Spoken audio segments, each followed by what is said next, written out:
Déclaration de Xavi Alonso en conférence de presse avant le match Real Madrid-Osasuna. Conférence de presse de Xavi Alonso avant le premier match du Real Madrid en Liga.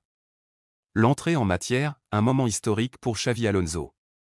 Lorsqu'un journaliste lui demande comment il accueille son premier match au Bernabéu en tant qu'entraîneur, Xavi Alonso répond avec beaucoup d'émotion et d'enthousiasme: « Nous l'accueillons tous avec anticipation et enthousiasme pour le début de la saison. Ces 2 semaines ont été courtes mais très actives, et nous avons déjà hâte de briller au Bernabéu. Nous voulons bien commencer. Le premier match est toujours important.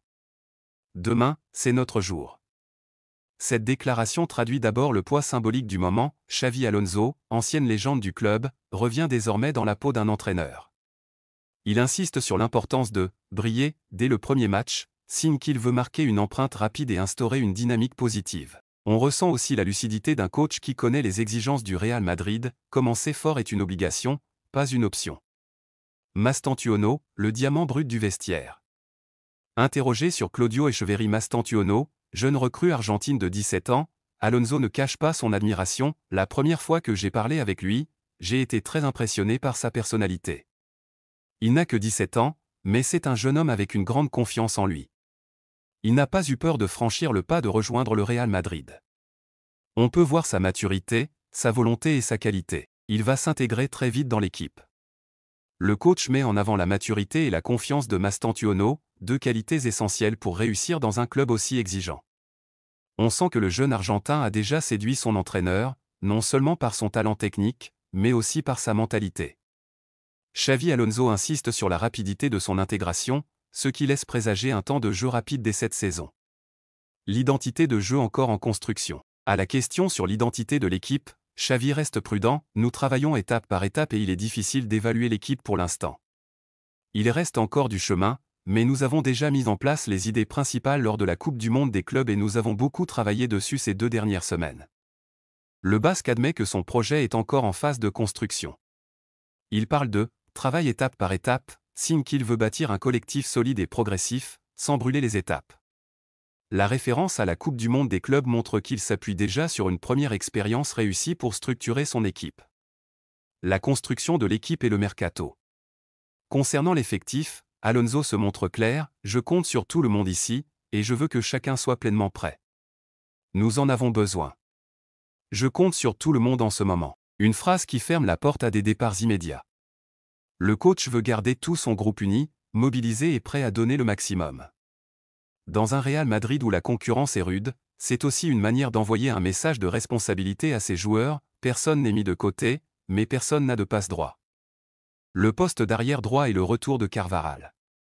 Sur la concurrence au poste d'arrière droit, Xavi Alonso salue une richesse précieuse: « Je suis sûr que ce sera une belle compétition. Je suis heureux d'avoir des joueurs capables de jouer à chaque poste. Parfois je dois répartir les positions, mais nous avons renforcé tous les secteurs. Carvajal retrouve son niveau, c'est très positif pour l'équipe. Nous avons beaucoup de matchs devant nous. » Ce passage est central, il souligne le retour en forme de Dani Carvajal, figure emblématique du club et pilier défensif. Le coach apprécie sa montée en puissance et voit dans cette concurrence un facteur de motivation. Le Real Madrid, qui dispute plusieurs compétitions, aura besoin de cette rotation pour éviter l'usure physique. Le débat du report de la première journée. Concernant la non-reprogrammation du match, Alonso est lucide: « C'est désormais acté, mais notre demande, surtout pour la santé des joueurs, aurait été préférable si nous avions eu ce report. Mais ce n'était pas possible. Ce ne sont que 2 semaines, pas d'excuses. L'équipe est prête à être compétitive demain. Le cœur et l'envie sont plus forts que la fatigue. » Là, le message est clair: aucune excuse.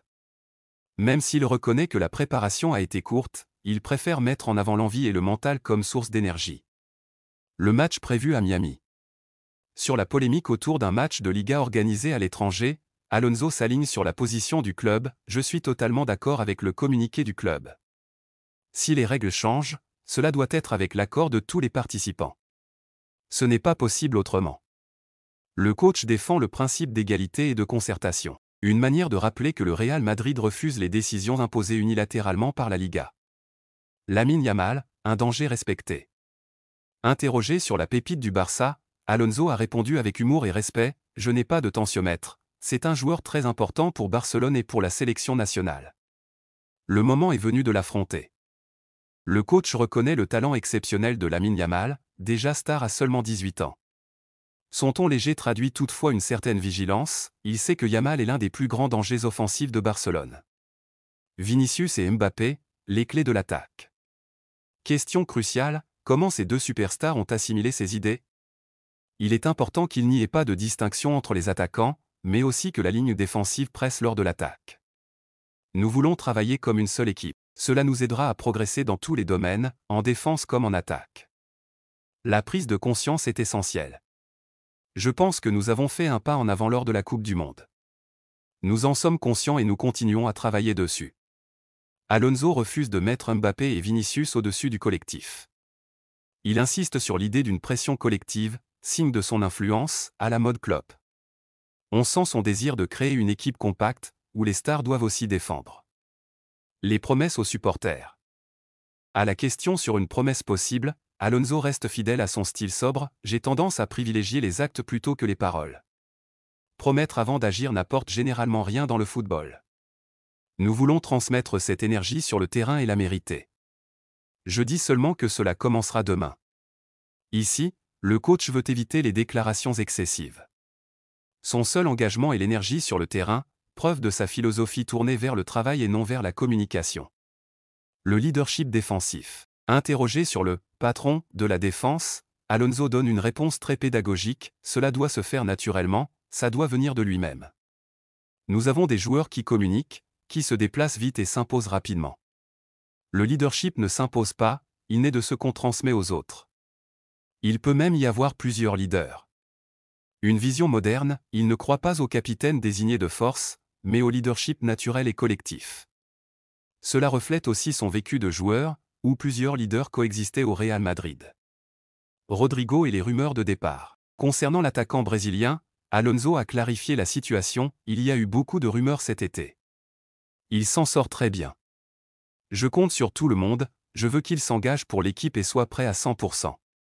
C'est ce qui me préoccupe pour l'instant. Il coupe court aux spéculations, Rodrigo reste dans ses plans. Son insistance sur « l'engagement » montre qu'il veut une équipe soudée, sans distraction médiatique. Mastantuono, bis, l'apport attendu. Alonso insiste une seconde fois sur sa pépite, il pourrait avoir du temps de jeu demain. Il apportera de la qualité et de l'intensité, il est aussi impliqué défensivement et possède une bonne dynamique. J'ai vu en lui cet esprit compétitif argentin. Il est bon dans la dernière passe et son niveau est excellent. Cette phrase est capitale, Xavi ouvre la porte à un possible début en Liga pour Mastantuono. Il souligne à nouveau son intensité et son esprit, argentin, c'est-à-dire cette grinta qui plaît tant au public madrilène. Brahim Diaz, un joueur spécial. Sur Brahim, Alonso ne cache pas son estime, je l'ai trouvé en bonne forme. Je le connaissais déjà bien, je sais à quel point Brahim est spécial et comment il comprend le placement. Il est brillant dans les petits espaces, il ne m'a pas du tout surpris. Une phrase forte, Alonso le décrit comme « spécial », ce qui confirme qu'il compte sur lui dans des matchs serrés, où la créativité fait la différence. Le souvenir personnel et l'émotion du retour.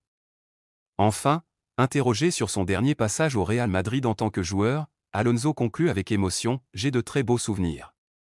Quand je suis parti au Bayern, j'ai ressenti beaucoup de chaleur et d'affection. Mon rôle est différent aujourd'hui, mais je suis très excité et impatient de renouer ce lien avec les supporters. Peu importe ce qui arrivera, peu importe ce que je ressentirai, je suis heureux d'être de retour. » C'est sans doute la phrase la plus personnelle. Elle marque le retour d'une légende à la maison. On sent l'attachement sincère de Xavi Alonso au Real Madrid et son excitation de revivre le Bernabéu, cette fois sur le banc. En résumé, cette conférence de presse dessine un entraîneur ambitieux mais lucide, qui croit au collectif plus qu'aux individualités, qui valorise ses jeunes, Mastantuono, Brahim, tout en assumant le poids de ses stars, Vinicius, Mbappé, Rodrigo. Xavi Alonso a envoyé un message clair, le Real Madrid est prêt à démarrer une nouvelle ère, avec discipline, énergie et humilité.